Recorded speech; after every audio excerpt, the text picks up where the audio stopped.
One.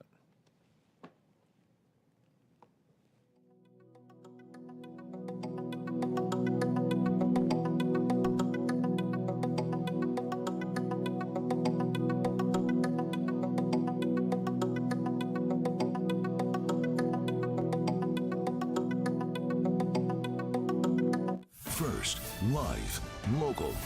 This is Fox 12 Now. Hello, everyone. I'm Greg Gilbert. This is Fox 12 Now, as always. Thank you for joining us. We are live streaming on Facebook, YouTube, our website, and our app. So if this is your first time, maybe you've heard me say this many times, but if it's your first time, don't forget to download that Fox 12 Oregon app. A great way to watch this show and everything else that we do here for Fox 12 Oregon. We're live in our newsroom, but we're going to be playing an interview that took place, well, it's a couple of days ago, but it's for an event that's coming up here actually at the end of this month, May 31st and June 1st. The NASCAR Xfinity Series returning to Portland for the Pacific Office Automation 147. So that's going to be happening, like I said, later this month. And we got a chance to talk to AJ Allmendinger, who actually won in 2022, returning this year to try to claim another title. And really interesting interview with him, talking about his history of racing and then going into what to expect here and what makes Portland so unique to race in. So let's go ahead here without further ado. Here's AJ. Well, it's so good to have you here talking about this. And I really want to get into talking about what's coming up at Portland and, you know, the huge day, 2 days that are going to be there, and including the single ticket sales going on today. But what I wanted to talk to you about, you know, just you've been racing for so long. You've been involved in so many different things. You've won a lot of championships, but I want to know about the beginning. Like for you, do you remember a moment when you were a kid when you were like, that's what I want to do for a living? I want to get in a car and go, 180, 200 miles an hour and race around a track. So yeah, honestly, it's been a family sport since the start. I'm an only child, and my dad raced just local dirt track stuff back in Northern California. And I was either at a racetrack every weekend watching my dad race, or we were together watching sprint car events or watching racing on TV. And my mom was always the biggest supporter in the background of that. So that was it. It was just, I never thought of anything else. Fortunately, knock on wood, I never had to. I put my head down. My dad was just a carpet layer, and my mom was worked in hospitals and a medical assistant. I remember going to work with my dad and watching him pound around on carpet on his hands and knees. And he would just look at me and say, "Son, you don't want to do this. We got to make this racing work." And it's all I ever wanted to do. It's just been in your blood since then. And yeah, and obviously it worked out, turns out. For you. Yeah, it's so far so good. It's going well. So far so good. Although you did have, a little stint there too, as far as doing announcing and actually working in the television booth side of things. So I do want to ask on that side, is that something where you see doing more and more of that later on, years and years from now, but later on, in your career? Yeah, I feel like it's almost like 9 lives of motorsports for me. It's from my open wheel days to now in NASCAR, to thinking I was retired, to coming back here at College Racing for the last 6 years. It's actually blows my mind that I can say that it's been 6 years already that we've been working together. But yeah, I worked I did stuff for Fox when it came to NASCAR Race Hub on FS1 there for a while. I worked for NBC doing IMSA and IndyCar races and some of the NASCAR stuff. I did a Supercross event at one point. I really enjoyed that side of it. I loved it. I had a lot of fun to be able to work with guys like Lee Diffie and Calvin Fish, especially to kind of teach me the ropes of what being on the TV side of it meant every week. So that's something that I wouldn't mind going back to, hopefully in a few years. But we still have some races to win here at College Racing, so that's the focus. Well, you do, and you won one out here in Portland not very long ago. So talking about that, coming back here for this event coming up, let me just ask you about the Portland side of things here. So what was it like competing out here in Portland, for that one, especially in 2022, I believe is when you won, and what's unique about Portland when it comes to racing? So in 2022, it was an absolute chaotic event because it was monsooning during the race. And I crashed actually before the green flag. I was off the racetrack as they were going green. Went off the racetrack after the pit stop, cleaning all the grass off the grill the first time. So I was a lap down within the first 10 laps of a race, dead last. And we fought our way back to win that race. So there was a lot of great memories there. The never give up attitude that we have at College Racing definitely helped, because there was a couple of times I thought I had shot ourselves in the foot and we didn't have a shot to win the race. But what I've always loved, and I've been able to race in Portland for many years when it came to my open wheel side of it. I won my first career champ car race in 2006 on Father's Day with my dad there.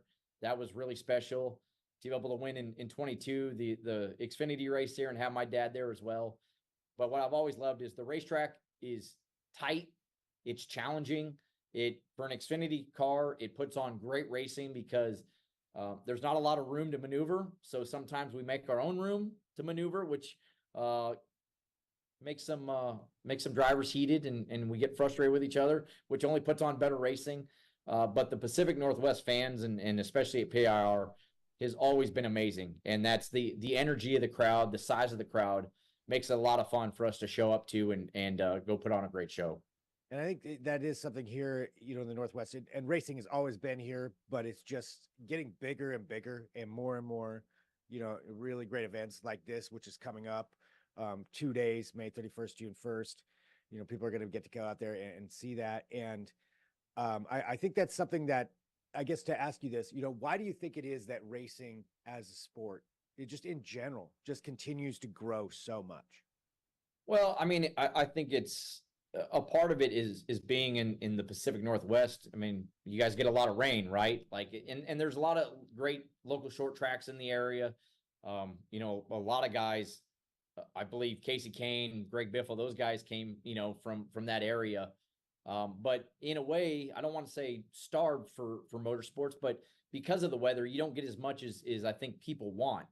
So that hunger to go see it live in person, and that's something I always tell people, is the fact that it's great on TV, just like every sport. But really, when it comes to car racing, it's great to see it on TV, but to see the cars go by at live speed, there in person, hear the sounds of it, see the actual speed, TV doesn't do it justice. And then, at NASCAR races and IndyCar races as well, the outside the racetrack, the activities that they have for whether it's for kids, men and women, families, etc. There's a lot going on. So I've always pushed for, if you haven't been to a race, go to it. And then when it comes to the side of it at PIR and just the Pacific Northwest, I think fans are just, they crave motorsports, and they don't get enough of it, because unfortunately with the weather, we don't get to come there that much. So that's what I always love about showing up. You can see the energy of the crowd because they're happy to be there. It's true. Yeah. And they've all been locked inside their house because it's been pouring down rain, or, I'm a native Northwesterner. I get it.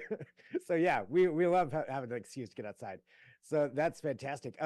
Something I wanted to ask you too, and I know we just have a few minutes here, but for you, with all this racing and all this stuff that you've done in your career, is there anything that you think you've taken from your racing career, from when you're there on the track, that you can apply to your regular life, as far as a lesson learned or something that you've learned from racing that you apply to your normal life? Yeah, I think it's always about waking up and trying to be better. No matter what that is, whether it's a hobby that you have, whether it's your profession, or just as a person in general. I mean, I joke around. It's kind of a bad joke sometimes. What makes my life, I have the best life in the world. It's what makes me almost miserable sometimes daily. It's like, okay, wake up, be better. How do you be? I've unfortunately put that into golf, and golf just absolutely drives me insane every day, but I'm out there grinding away, hitting balls, playing, trying to be better. My wife, Tara, and I, we have an 8-month-old son now, our first child together. My first time being a dad. His name's Arrow James.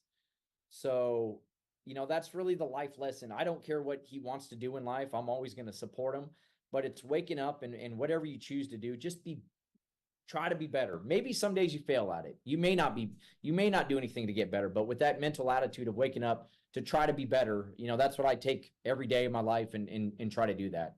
Well, I mean, I think that's great advice and something that's obviously is, again, is working pretty well for you so far. Congratulations too on Arrow Thank you. and everything there. I don't know about your golf game. I can't say congratulations Don't necessarily. congratulate me on that. No, please don't.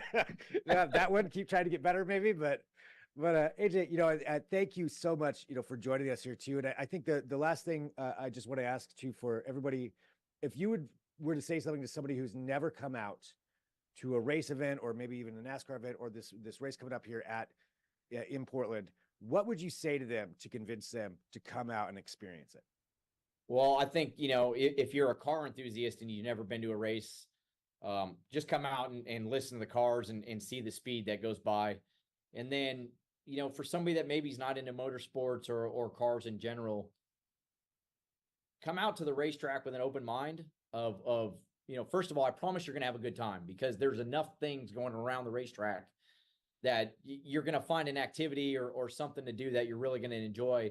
And then while you're there, you might look across and see the racetrack and hear the cars go by. And all of a sudden you get hooked and say, okay, like, what is that? And the next thing you know, the entertainment factor of a race is unlike, I feel like, any other sport. So to me, that's what it is. Come out with an open mind. You're gonna have fun no matter what, because that's what's great about NASCAR races. There's a lot of things going on outside the racetrack.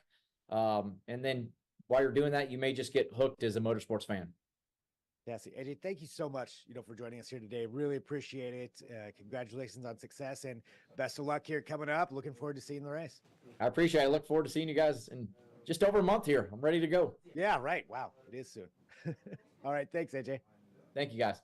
So at the time, that was just over a month, and now, of course, it is much sooner than that. So huge thank you to AJ. Just want to pull up that shot there of Portland as I adjust something. There we are. So huge thanks to, again, AJ. So May 31st and June 1st, the Pacific Office Automation 147, the NASCAR Xfinity Series at the Portland International Raceway. So really looking forward to that. And thank you, everybody, for joining us here for Fox 12 Now. Again, we are live. If you're watching live, fantastic. We start at 1 p.m. every weekday and then go throughout the afternoon. And if not, you can catch us on the app, Facebook, YouTube, the website, plenty of places to watch all the different segments that we have. We cover a wide range of topics. If you've been watching today, you heard us cover the Oregon Tech Awards and then talking about an OHSU gene editing study that helped partially restore eyesight to a woman, and then other participants in that study too. And then we talked to AJ Allmendinger about NASCAR. So, I mean, a lot of different things that we are covering here.